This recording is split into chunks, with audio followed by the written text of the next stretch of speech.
love seeing that intro every single time. Well, savor it while it lasts, because it's going to change probably here soon. I Aww. won't hold my breath. Eventually.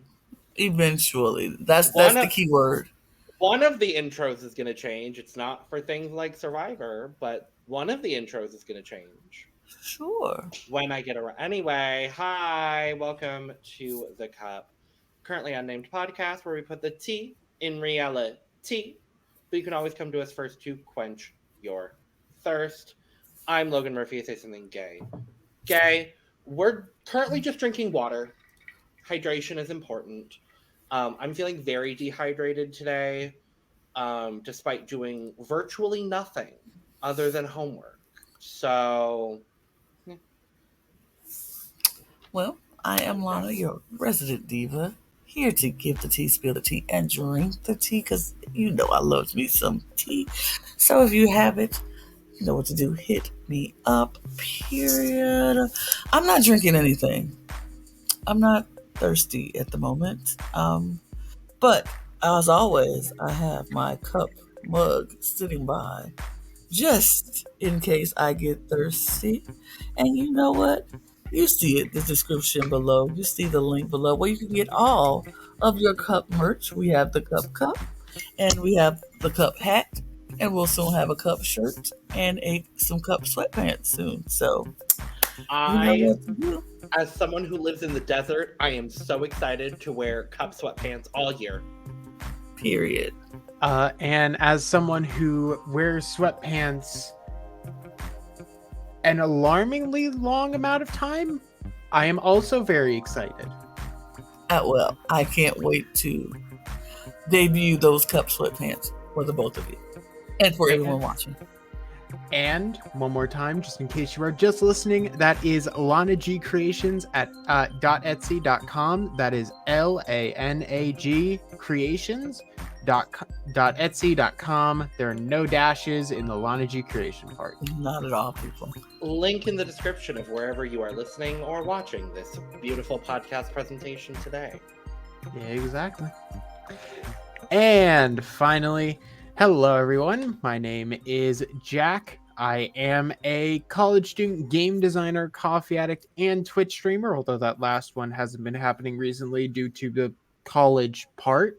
I am really excited to talk about this one because it is a complete and utter mess, and we get to see the beauty of the only good change I think they've made to the idol in a while, but it comes at a cost. And I'm just drinking some iced tea. I don't really know what it is. It was labeled as detox. I'll take it. Okay. We love that for you. Party. Well, yes, we are here. It is episode 2, Survivor 44. And, you know, I'm going to be honest, this was a less entertaining episode than episode 1, though I am still very excited for the rest of the season. Oh. I'm excited for the season. I liked this episode. It wasn't horrible. So, I mean, do I like the outcome? No, not so much. Absolutely not. But I still found the episode itself, in general, fairly entertaining. Fairly. Yeah. You know, the part with well, we'll get to it, but the advantages are the thing I actually liked about the episode, and everything else went okay to, well, fucking Christ. Yeah. Yeah, it ended up being an episode that normally, you know, we scream at advantages for, but here was like, okay, yeah, no, this is fine. Yeah. Well, So let's kick us off. Yeah, so at the top of the episode, we're coming back from one of the wildest tribal councils I've seen in a long time. And immediately we hear, I think we talked about it briefly when we did discuss episode 1 of 44, discussing the tribal council and why Matthew used his shot in the dark. We hear very quickly him say, yeah, I used my shot in the dark so I didn't have to show my cards, so nobody knows where I'm aligned. And that's it's kind of brilliant. I mean, yeah, he didn't want to vote for Brandon because him and Brandon they made that deal, they were tight. He didn't want to vote for Brandon, but he didn't want to tell the other people that he didn't want to vote for Brandon. Like Brandon was off limits because that's like showing your cards and telling who your untouchable is or who your number one is. And so he didn't want to do that. So in order for him not to do that, but not go against the group, he used a shot in the dark, which I don't blame him. I think he wasted it, but whatever. Shot in the darks are exactly what they are. Shot in the darks. Nobody usually ever wins. This is the first time we ever saw it ever successfully played. So I don't think it was a bad move that he did that at all. Yeah, I mean, everyone had pretty much decided on what they were doing. And he might have been okay with saying, he might have been okay thinking, you know what, Bruce probably isn't going to vote me here. Let me not vote Bruce. And Brandon, my brain, Jesus Christ. Brandon, it's fine. We don't have to worry about Bruce on this season anymore because he'll probably be on like 45 or something. Yeah. No, I think what's interesting about it is, I mean, preseason we were asking, okay, is the shot in the dark actually going to be useful? And it was. It finally, actually gave someone safety. But I do love the idea of this defensive shot in the dark play. I think that's something that if Matthew makes final tribal, I think could be an interesting little nuance on his game, saying, I used my shot in the dark in a way that wasn't like the twist wasn't intended for. And I kind of used it defensively, and so it sort of set me up for the rest of my game potentially. I don't know. Does he make final tribal? We don't know yet. But I think that's a little interesting nuance that could be discussed further on down the line. But yeah, so he's explaining his shot in the dark. And he's like, I'm good. I'm gonna relax for a little bit. You know who can't relax? Kane, our resident Canadian, because he is currently the only person on this tribe that voted out Brandon. Which, that's awkward. That's such a shitty situation to be in, honestly. I think Kane, honestly, has the most reason out of anyone to be just pissed at the rest of the tribe. Well, yeah. But besides Brandon, who, would have been voted off if he didn't use his idol. Besides him. Would have been voted off had Maddie not told Matthew about the plan and had Matthew not told Brandon to play his idol. Yeah, that. Yeah, and none of that was shown on television. Anyway. So yeah, Kane can't relax. Brandon is like, so you voted me out. And he's like, well, that was what I was told, at the last time I heard something. And I'm like, oh, Kane, honey. Just Kane, say honey. You had a public idol and I didn't want that. That's literally all you have to say, because it gets away from the person and goes towards the game. Yeah.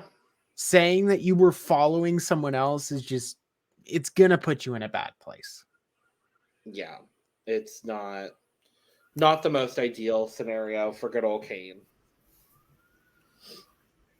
But should we go to the next day? It's day 4. Oh, wait. Actually, before we do that, Lauren also just publicly says, oh, yeah, I banked my vote. Oh, yeah, I forgot about that. Yeah, she just says it out loud, which, okay. So what we learned from, Maddie's exit interview is she told a couple people, and at this point, basically everyone knew that Lauren had this advantage. Which then explains that. Yeah. I mean, and she really couldn't hide it because only 3 votes were read. So everybody knew that she didn't vote as well. So it's kind of like either you just say it and Yeah. get it out the way, or continue to lie about it and people think you're shifty. So Yeah. Yeah. So I do appreciate her, saying it. Now she's a hot commodity, which I love really, because I I'm like here for Lauren. that. So now we go to the next day. It's day 4. And here is Showman's Corner, usually reserved for Big Brother, but today it's on Survivor. Our cute little nerds. Our little nerds. Frat. I love them. Frat. We settled on Frat, not Manny, right? Like We we're settled on Frat. solid on that. Okay, good. I settled on Frat. I'm also good with Frat. I like frat. That means family and fraternity life. So frat. Exactly. Yeah. So okay, I'm here for it. Frat it is, people. What I didn't love about, what we learn in this whole segment is that Matt's basically using Franny as a rebound. Like, we knew he was out of a relationship. It seems like it was very fresh. Mm-hmm. Like, he may have gotten dumped because he was going on Survivor. We don't know.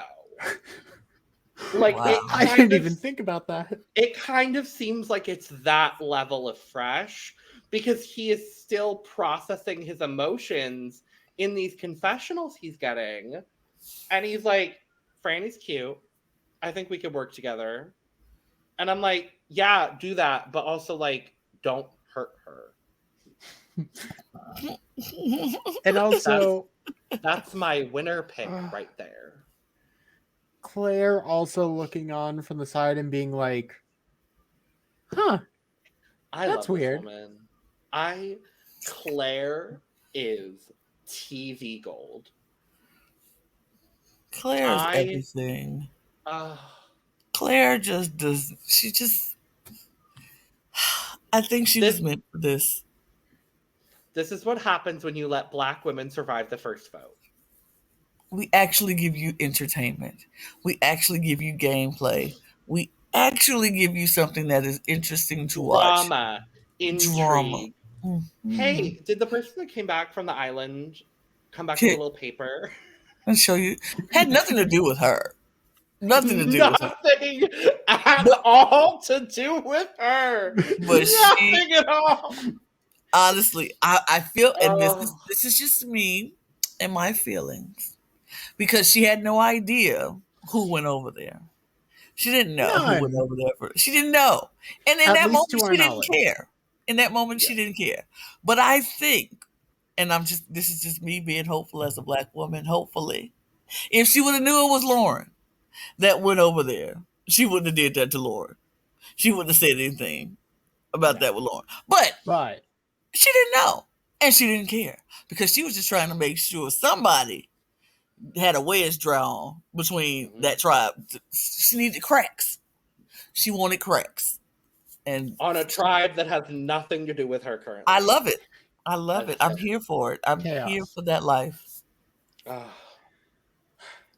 So here's where we get kind of the first instance and a good chunk of time talking about Danny, the firefighter. Mm-hmm. We get this goofy Danny. I like him. I'm gonna be honest. I think he seems lovely so far.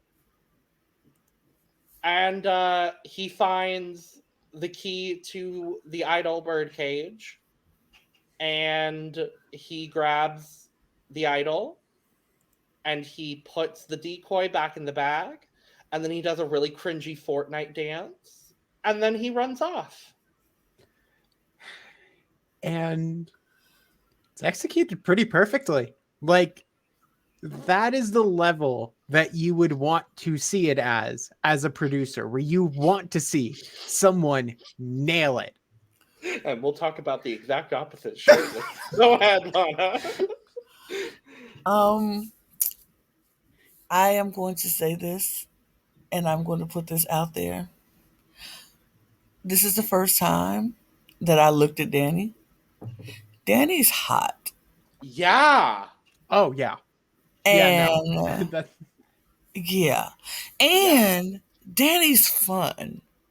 And Right. Danny's sweet. And this is the white man that I've been looking for on Survivor for me to root for instead of look at them like, And not really. Carson. I like Carson. Don't get me wrong. I do like Carson. That's your winner pick, Lana. I know, because I think he has a really good chance of doing it. I like Carson, and I still feel that way about Carson.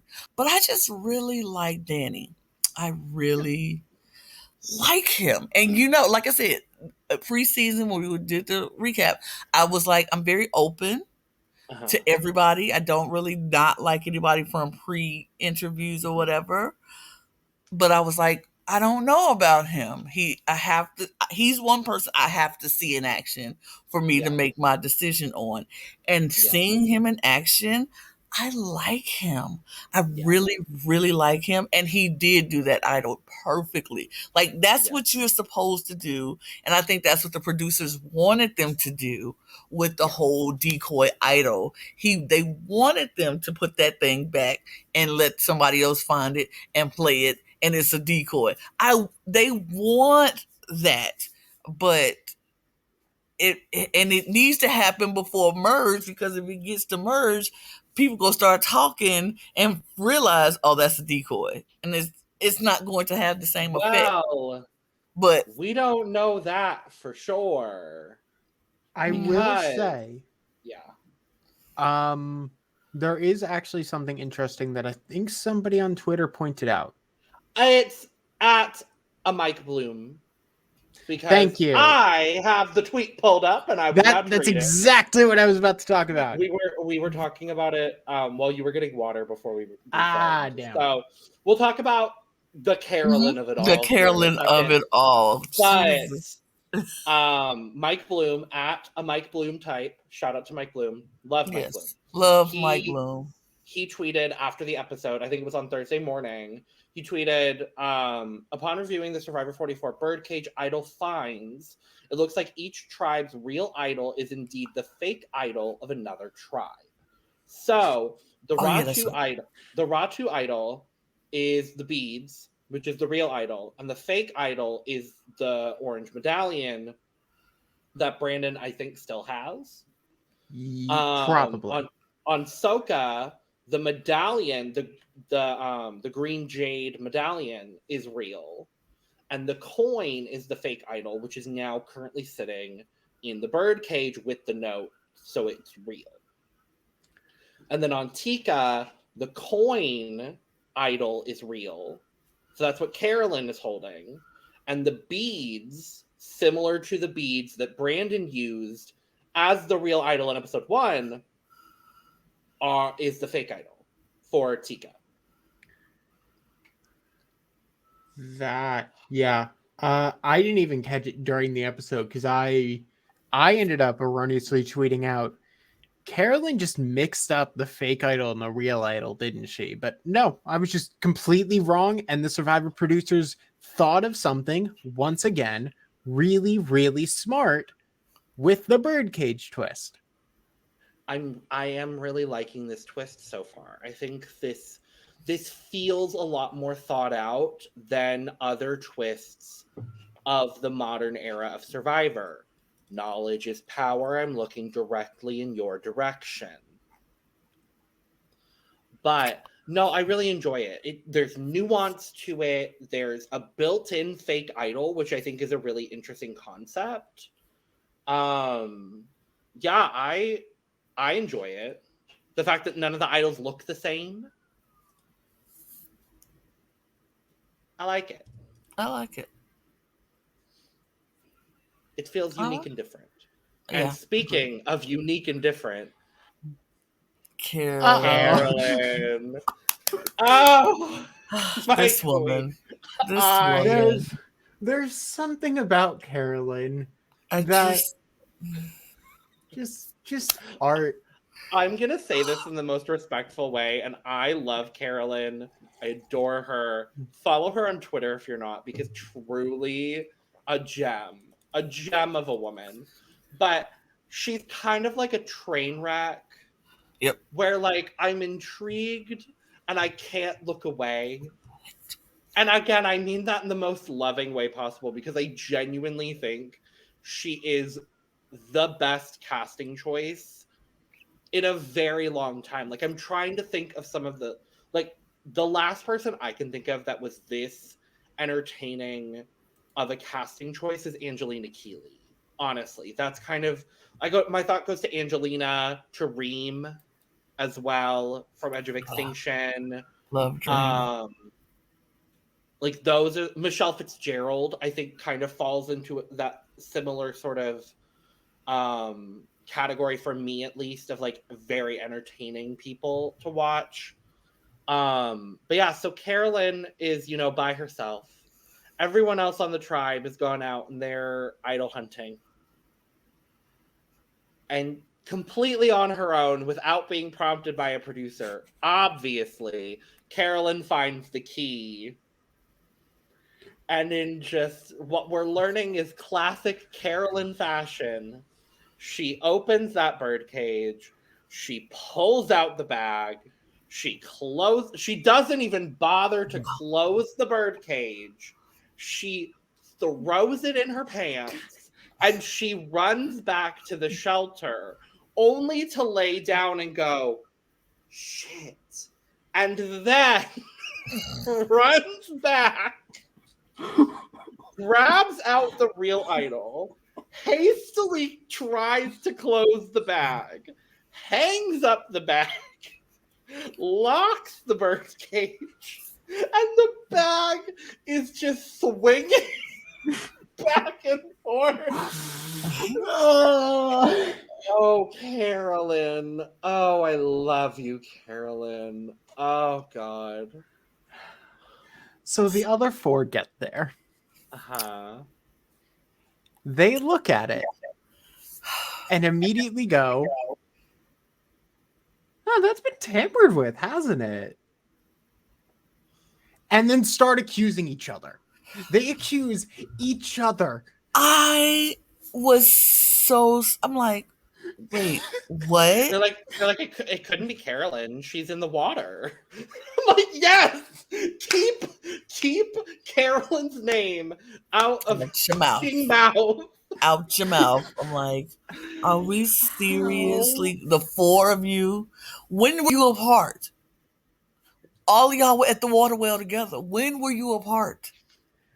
It does make me think that somehow this isn't exactly in order and there was a bit of time in it had between, to be. But it had to be.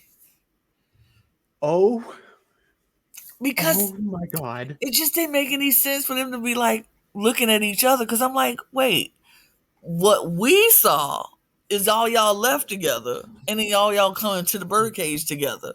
So when were y'all apart? But apparently they had to be apart at some point. Like somebody broke up somewhere. And then Carson's like, well, I can read body language. I read a book before I got here on reading body language. I'm like, so then he immediately goes, so I noticed that Helen crossed her arms and kind of walked away in a weird manner. She has it, therefore I'm targeting Helen. I'm like, what? What happened? And then Jam Jam was like, I think it's Sarah. And Sarah's like, I think it's Jam Jam. And Helen's just pissed. No one's blaming Carolyn. And then they tell Carolyn and they bring her to the birdcage and she just goes, oh. What? Queen of acting. She should get Queen of acting. It was very bad acting, but they were not smart enough to catch up on the what? So okay. We have seen somehow the best possible scenario where you sneak off and get it perfectly. Yep. And Danny. The worst possible scenario in which you forget to lock the birdcage, then leave really obvious evidence, and somehow are still fine. Yep. And then you have a tribe accidentally unlocking it together. Yep. They could not have gotten 3 more unintentionally different storylines that implement basically all possible versions of the twist besides someone doing it and getting caught. Yeah. Yeah. If it was a 4th tribe, we would have had that. I think sure. it could happen during the merge. Now, if they do another birdcage at the merge, oh my god, that would be insane. That would be great. I wouldn't be mad at it. The birdcage is simply a note saying, get all of the fake idols. All 3 combined are now a real idol. Could you imagine? Just the absolute chaos of that event. That would be crazy. I would that love would be crazy. that. Well, But yeah, we go to the challenge. It is obstacle, obstacle, obstacle, pull on a rope, run across a bridge that could fall at any moment if your tribe mates decide to let go of the rope. And then it ends in the classic Survivor Snake puzzle. It's fairly even until the snake puzzle. Like, no one is like light years behind anybody else. Soka took off first, and Soka had to lead for a while. Yeah. Then the snake puzzle is just the great equalizer. The great snake equalizer. And Ratu comes out on top in first place because Matthew, our super fan, Matthew has built this puzzle in his backyard. And I'm not surprised. Not either. The thing that's surprising, though, is publicly saying it out loud. Yeah. It's like every single person, like even Carson says it right after, like, oh yeah, I've 3D printed the puzzles. And he will not say a thing because that will get you immediately blown out of a cannon. Yeah, because the second we know you practicing and making all these puzzles at home, I need to send you home because you go be in all the puzzles. Yep. So Ratu wins. They get the first immunity, obviously, and then the reward is the big classic fishing kit. The classic second immunity challenge reward. So sure. It then comes down to Soka and Tika. It's Josh, who literally has no other screen time in this episode other than this puzzle, versus Sarah.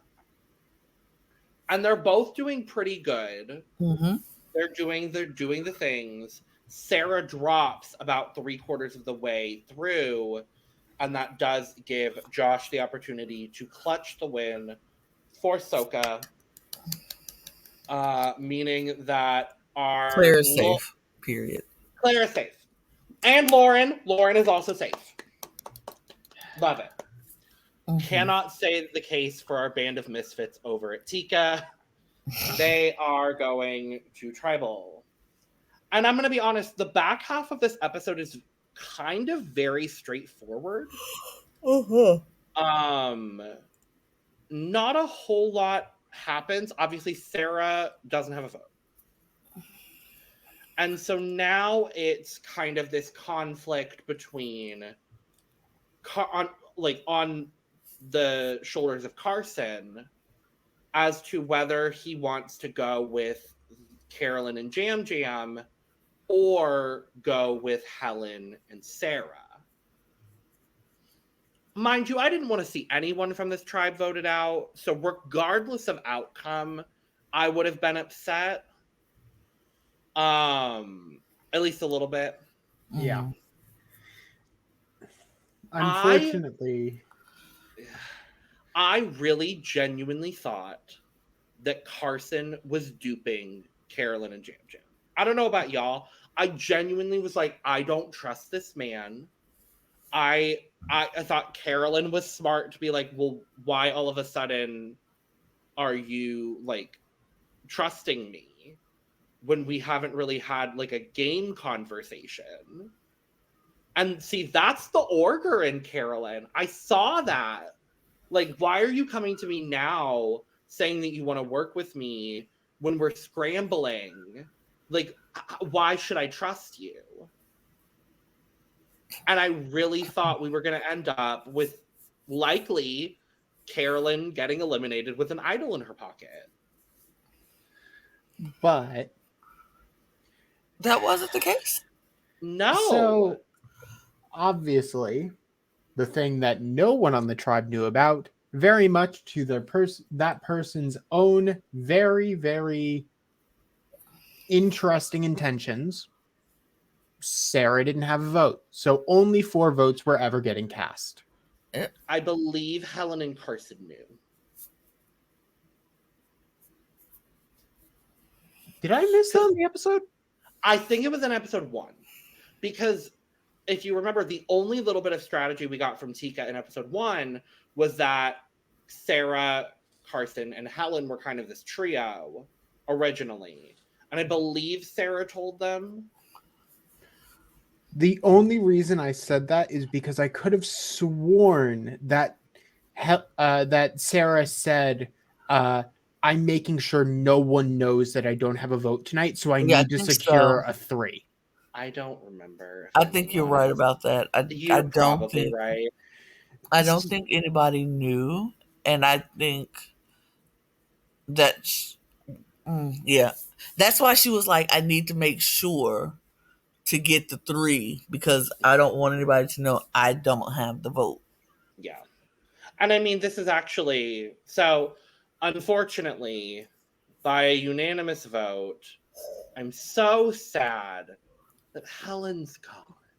It was, it really sucks. And I don't know if you have the source for this one as well, but after Helen's elimination, someone on Twitter also made a history of Asian females being eliminated. Mm-hmm. And it's not good. Let's put it bluntly. I saw it. I thought I had saved it. Let me see if I can quickly pull it up on my end. I think I liked it, so I'm gonna look through my likes. But go ahead, Lana. Sorry. Got it. I will send it in the chat. Thank you. But you were saying, Lana? I was just saying that, it's not good.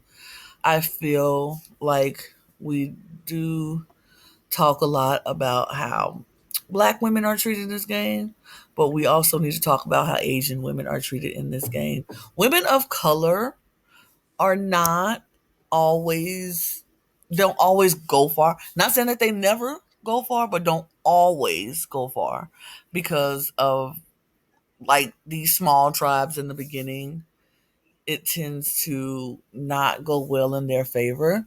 But as we've seen, Helen really had no reason to go here. It really, like, why would you want to send someone who does so well in puzzles when you try to need to win stuff? And you go send out, you talk about making your tribe stronger, but how strong can it be when you're getting rid of people who can actually do some things that you can get done?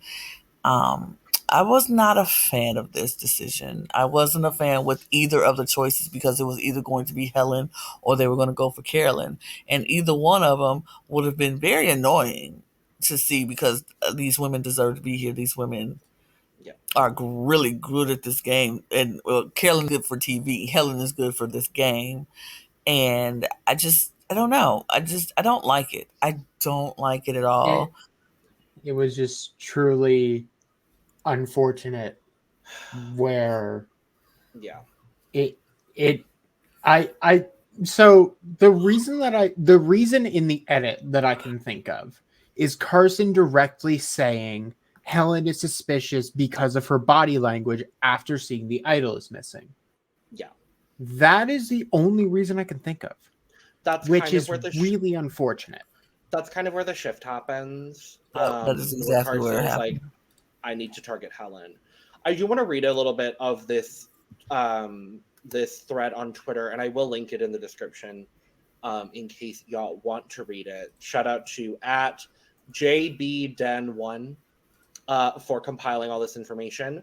So, according to the thread, so we see that 36 Asian American women have played Survivor, with 5 of them playing for a second time. So that's 41 times that an Asian American woman was a contestant on Survivor.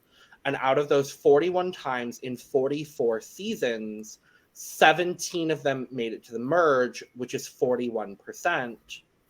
And that number drastically changes when you look at quote unquote modern Survivor, which here is constituted by the original poster as Cambodia and Beyond, which changes to out of 20 players, only 6 of them made the merge. And if you look even more at the new era of Survivor, of 7 Asian American women who have played in the new era of Survivor, only 2 of them have made merge, being Erica, who won, and Janine, who was eliminated first in the jury.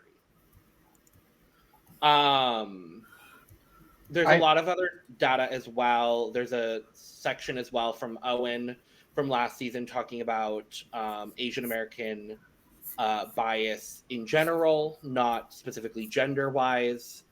But yeah, so thank you again to at JBDen1 for all of that.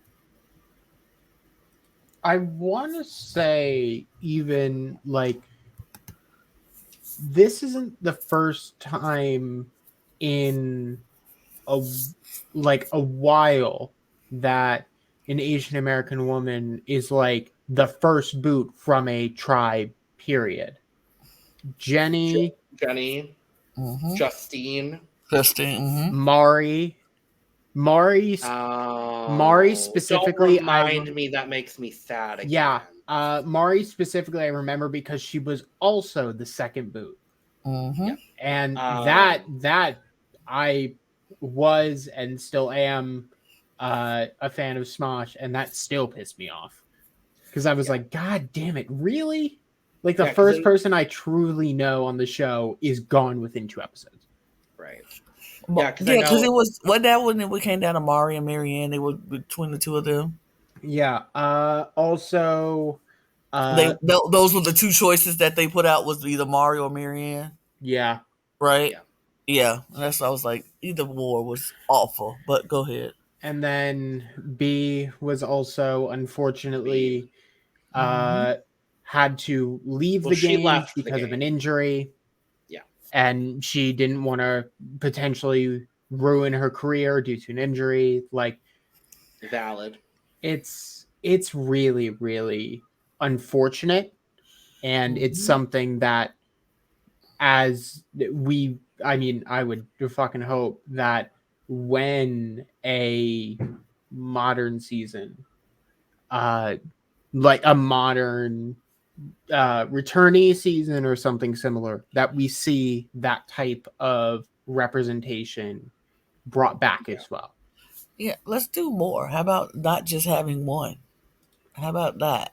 How about we just have more and not spread out? Like, we have one Asian on each tribe, one Black person on each tribe, and everybody else is like, is this the world we live in? One Hispanic person on each tribe? Yeah. Jam, yeah. 50% is the minimum, not the exact goal. Putting it lightly.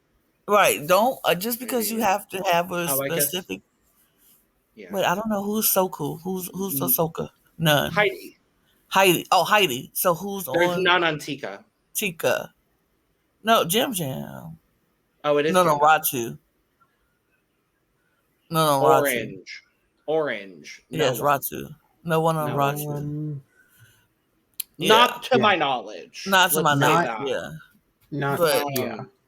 Just because you're going to do that, don't separate it. Like, it's just so weird. It's so weird, and they need to do better. I mean, I understand you have to do numbers, and it's but even with that, I would hope people would start realizing what their biases are, because it's unconscious biases, and I understand they're unconscious bias, and you might not even be thinking about that. at the time. You're just voting Yeah. because that's the vote you want to go on. But sometimes you need to stop, think about, why am I choosing this person? What is Yeah. it that is this person actually giving me game sneaky vibes, game suspicious vibes, game. Now that's the key word, game suspicious Yeah. vibes. Not just because they're who they are. They can't change who they are. But if that person really is somebody who you think is going to target you in this game and you want to target them before they target you, fine. That is what it is. Everything is not about race and racism, and everything is not about, being biased or prejudiced or whatever. But you have to think about that before that has to come into play at some point. That has to be something that crosses your mind. And if it's not, and if you can justifiably say, it has nothing to do with that. This is because I know she's going to come for me in this game, and I need to get her out before she came for me. Fine. Great. Yeah. But what I don't know if Carson believed or what his thought process was, but when he said that body language thing, it was just like, what? Because she Yeah. crossed her arms? What? You Sarah was know, right next to you with her arms crossed. So what was the yeah, It Jam had his feels arms crossed? What? it feels like a childish way to go about it, if I'm being Yeah, honest. And I mean, he is the youngest he's a person on child. the. He's He's a a child. child still. yeah. I People are older than was me now. I because you're young. Good for you. But I don't like it. But no, like I don't, and I'll be honest, I don't know if I would have thought differently at 20. I know a lot more at 25 than I do at 20, than I did at 20. So I mean, I can understand from Carson's perspective. mm-hmm. You kind of just have to grasp at anything, really. anything. Mm-hmm. It just is incredibly unfortunate in this Mm-hmm. circumstance. I don't think Helen did anything wrong. No. I think she was just the victim of the circumstance of the game around her. Mm-hmm. And I don't think Carson was looking at it as anything. I don't think no, not at all. I don't think he had any. He wasn't being prejudiced or coming after her Yeah. just because she was Asian. I really just Oh, believe no. it was the circumstance of the game. I just want to make sure that was clear, that Yeah. we weren't Yes. saying that. And I think it's a childish thought process of Carson's to go off of body language. That I want to clarify that as well. Mhm. That's my thought process. But other than that, that was what we got, because yeah, Helen's gone by unanimous vote, and it sucks, but the game must go on. So we move on. We move, as we say. we will. And we will be back next week with episode 3 of Survivor 44. In the meantime, there's Australian Survivor coverage. If you can't get your Survivor fix just from this, we're covering Heroes versus Villains. Spoiler alert, Nina is still in the game at this point. I was going to say I haven't fully caught up, but I'm pretty sure she's still in the game from what I've seen. From what I saw, she's still there, but I haven't caught up. She's still there. Yes, Nina. So go follow our Australian Survivor coverage. We cover Eurovision. We cover a whole hell of a lot of Drag Race. We cover some other things from time to time. We cover wrestling, people, which we will be covering coming up very soon to talk about WrestleMania, because it's coming up. Woo. Period. I don't wrestle. And if I have time and means to organize things, there may be some shows that, let's say, may be a genius idea to cover. Mm-hmm. Was that subtle at all? So Jack wants to cover The Genius.